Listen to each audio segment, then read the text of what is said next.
Latest updates ఎప్పటికప్పుడు పొందడానికి big TV WhatsApp channel follow అవ్వండి. లింక్ డిస్క్రిప్షన్ లో ఉంది. Hi, this is Dr. Kavya, dermatologist, MBBS, MD, DVL. మా క్లినిక్ ట్రైకుడ్ skin hair laser clinic Gokul plots KPHB phase 9లో ఉంది. సో ఇవాళ మనం టాపిక్ హెయిర్ ట్రాన్స్ప్లాంటేషన్ గురించి మాట్లాడుకుందాము. సో హెయిర్ ట్రాన్స్ప్లాంటేషన్ మీరు హెయిర్ లాస్ తోటి ఫాలో అవుతుంటే ఏ వయసులో వాళ్ళు చేయించుకోవచ్చు అన్నది డిస్కస్ చేద్దాం ఫస్ట్. సో మీరు 24 years ఏజ్ అబవ్ అయితే హెయిర్ ట్రాన్స్ప్లాంట్ అన్నది చేయించుకోవచ్చు. సో ఎందుకు 24 years అన్నది మేము క్రైటీరియా లాగా పెట్టుకున్నాము అంటే, సో హెయిర్ ఫాల్ అన్నది స్టేబుల్ అవ్వాలన్నమాట. అంటే మీ నాన్నగారికో తాతగారికో అమ్మమ్మకో నాన్నమ్మకో ఎవరో ఒకరికి హెయిర్ ఫాల్ ఉంటుంది కదా, ఆ హెయిర్ ఫాల్ని ఒక స్టేబుల్ స్టేజ్ అంటే ఐదర్ వాళ్ళంతా అవ్వాలి, లేకపోతే ఒక స్టేబుల్ ఏజ్ అన్నది రావాలన్నమాట. సో 24 years ఏజ్ అన్నది క్రైటీరియాగా పెట్టుకొని మేము హెయిర్ ట్రాన్స్ప్లాంట్ అన్నది చేస్తాము. సో హెయిర్ ట్రాన్స్ప్లాంట్ టెక్నిక్స్ పలు రకాలుగా ఉంటాయి. FUTE అని వింటాము, FUE అని వింటాము. హెయిర్ ఫాల్ స్టేజెస్ ఒక 7 రకాలుగా ఉంటాయి అన్నమాట. సో హెయిర్ ఫాల్ స్టేజెస్ వచ్చేసరికి మొదట స్టేజ్ వేర్ మీకు ఇప్పుడు మీ హెయిర్ ఎలా అయితే ఉంటుందో అలాగే ఉండడం. సెకండ్ స్టేజ్ వచ్చేసరికి ఏంటి అంటే మీకు ఈ ఫ్రాంటల్ జోన్లో అంటే ఈ మూల భాగంలో హెయిర్ ఫాల్ అన్నది నోటీస్ చేస్తారు. థర్డ్ స్టేజ్ వచ్చేసరికి ఏంటి అంటే మీకు కొంచెం టాప్ పైన హెయిర్ పోతుంది. సో ఫోర్త్ స్టేజ్ వచ్చేసరికి ఏంటి అంటే ఆ హెయిర్ ఫాల్ అన్నది టాప్ నుంచి కొంచెం వెనక భాగంకి కూడా వెళ్తుందన్నమాట. సో కొంచెం ఫిఫ్త్ స్టేజ్కి వచ్చేసరికి ఇంకొంచెం పెద్దగా అంటే ఫ్రాంటల్ ఏరియా కొంచెం ముందుకి వెనక్కి అండ్ టాప్ వర్టెక్స్ కూడా ఇన్వాల్వ్ అవుతుంది. అండ్ సిక్స్త్ స్టేజ్ వచ్చేసరికి ఏంటి అంటే కొంచెమే భాగం ఇది కనెక్ట్ అయ్యేలాగా ఓన్లీ కొంచెం భాగమే కనుక ఉంటే అది హెయిర్ ఫాల్ సిక్స్త్ స్టేజ్ అనమాట. సెవెంత్ స్టేజ్ వచ్చేసరికి ఏంటి అంటే దీనికి మధ్య కూడా కనెక్షన్ అన్నది పోతుంది. ఎప్పుడు మనం హెయిర్ ఫాల్ నోటీస్ చేస్తే ఎవరికైనా కానీ ఇలా బ్యాండ్ లాగా హెయిర్ అన్నది ఉంటుందన్నమాట. సో అది మనం నోటీస్ చేసుకోవాలి. సో ఆ పేషెంట్స్ని మనం హెయిర్ ట్రాన్స్ప్లాంట్ అన్నది చేస్తాం. ఎందుకు ఇలా బ్యాండ్ లాగా హెయిర్ అన్నది ఉంటుంది అంటే వాళ్ళకి ఆ హెయిర్ అన్నది DH ఇండిపెండెంట్ పాత్వేలో ఉంటుందన్నమాట. అందుకని ఆ హెయిర్ అన్నది పోదు వాళ్ళకి. సో ఆ ఏరియాని మనం హెయిర్ ట్రాన్స్ప్లాంట్ అన్నది చేసుకుంటాము. సో ఈ హెయిర్ ట్రాన్స్ప్లాంట్ చేసుకోవడానికి మనం యూస్ చేసుకునే పద్ధతులు ఏంటి అంటే FUT ఒకటి, FUE ఒకటి ఇందాక చెప్పినట్టుగా. సో FUT టెక్నిక్లో ఇది పాత టెక్నిక్ అనమాట, ఓల్డ్ టెక్నిక్, ఇప్పుడు పెద్దగా వాడట్లేదు. అది ఏం చేసేవాళ్ళం అంటే ఇంతకు ముందుకు వెనకాల ఉన్న హెయిర్ని కట్ చేసుకొని దాన్ని సపరేట్ చేసి లేయర్స్గా సపరేట్ చేసి దాంట్లో ఉన్న గ్రాఫ్స్ని తీసుకొని ముందుకు పెట్టుకునే వాళ్ళం అనమాట. కానీ ఇప్పుడు న్యూ పద్ధతులు రావడం వల్ల FUE టెక్నిక్ అన్నది చేస్తున్నాం. FUE టెక్నిక్లో ఏంటి అంటే యూనిట్ ఎక్స్ట్రాక్షన్ అన్నది చేస్తాం. మనకు ఒక ఇంప్లాంటర్ పెన్, ఒక ఎక్స్ట్రాక్టర్ పెన్ అన్నది ఉంటుంది. ఆ పెన్ తోటి మనము ఉన్న గ్రాఫ్స్ని తీసి మళ్ళీ దాని తర్వాత ఇంప్లాంటర్ పెన్ తోటి మనం ఎక్కడైతే హెయిర్ ఫాల్ ఉందో ఆ ఏరియాస్లో మనం ఇంప్లాంటర్ పెన్ ద్వారా ఆ ఏరియాలో పెట్టుకుంటాం అనమాట. సో ఈ కొత్త పద్ధతిలో చేస్తున్నారు. ఇది FUE టెక్నిక్ అనమాట. సో FUE టెక్నిక్లో మనకి పలు రకాల కాస్ట్ అన్నవి చూస్తూ ఉంటాము. అంటే ఒక్కొక్క గ్రాఫ్ట్ 10 రూపాయలకు చేసే క్లినిక్స్ ఉంటాయి, 100 రూపాయలకు చేసే క్లినిక్స్ ఉంటాయి. సో ఇప్పుడు అసలు మీరు అందులో తెలుసుకోవాల్సింది ఏంటి అన్నది నేను చెప్తాను ఇప్పుడు. సో ఇప్పుడు మన హెయిర్ ఫాల్ 10 రూపాయలకు చేసే గ్రాఫ్స్ ఎలాంటిది ఉంటుందంటే వీటిని ఏ డాక్టర్ అయితే చేయరు, టెక్నీషియన్స్ చేస్తారు. అంటే హెయిర్ ట్రాన్స్ప్లాంట్ ఆల్రెడీ రాని వాళ్ళు నేర్చుకోవడం కోసం అన్లిమిటెడ్ గ్రాఫ్స్ 40,000కి 50,000కి ఇలా చేస్తూ ఉంటారనమాట.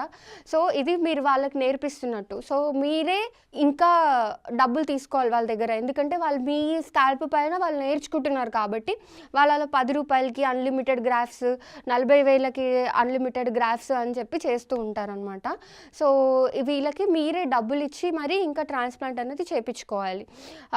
నెక్స్ట్ దాని తర్వాత ఇలాంటి వాళ్ళ దగ్గరికి వెళ్ళకూడదండి. ఎప్పుడైనా qualified dermatologist, MBBS MD dermatology or MBBS DDVL or MBBS MCH plastic surgery వాళ్ళ దగ్గరికి మీరు వెళ్ళాల్సి ఉంటుందన్నమాట.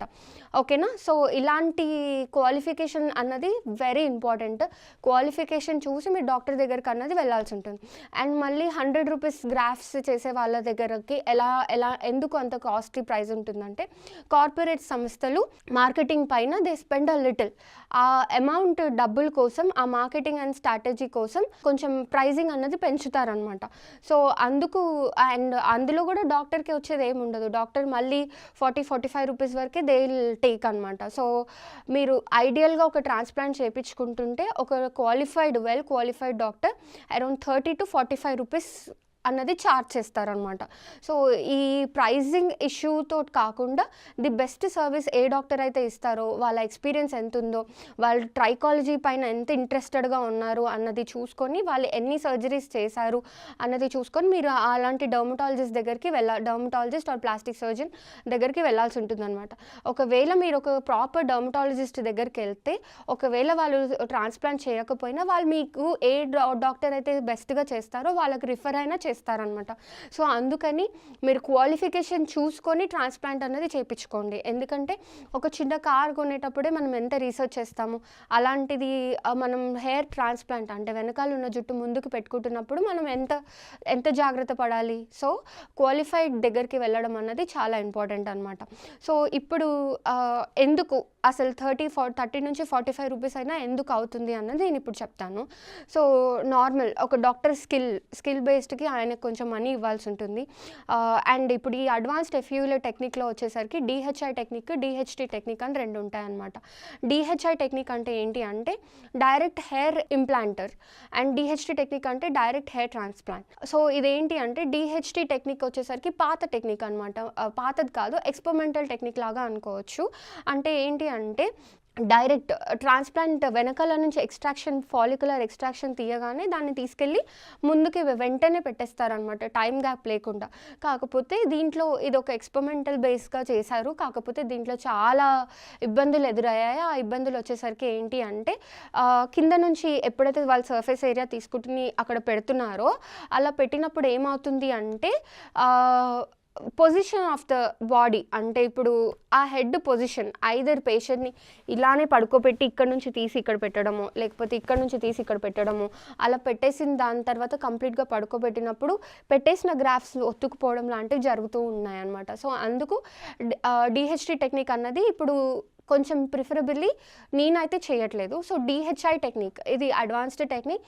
దీంట్లో ఏంటి అంటే మనము పెన్స్ అన్నవి ఉంటాయి. సో ఇందులో వచ్చేసరికి డైరెక్ట్ ఎలా అయితే మనం ఎక్స్ట్రాక్షన్ చేసేటప్పుడు ఒక పెన్ లాంటిది యూజ్ చేస్తున్నామో, ఎక్స్ట్రాక్టర్ పెన్ అని, ఇంప్లాంట్ చేసేటప్పుడు కూడా ఇంప్లాంటర్ పెన్స్ అని ఉంటాయన్నమాట. అవి వెరైటీస్ పెన్స్ ఉంటాయన్నమాట. అది మనం ఏ సైజెస్ యూస్ చేసుకోవాలి ఏంటి అన్నది ఒక్కొక్క స్కాల్ప్ టైప్ చూసి డిసైడ్ చేసుకోవాల్సి ఉంటుందన్నమాట. సో అలా చూసి డిసైడ్ చేసుకున్న దాని తర్వాత మనం పెన్స్ తీసి ముందుకు పెట్టుకుంటాం.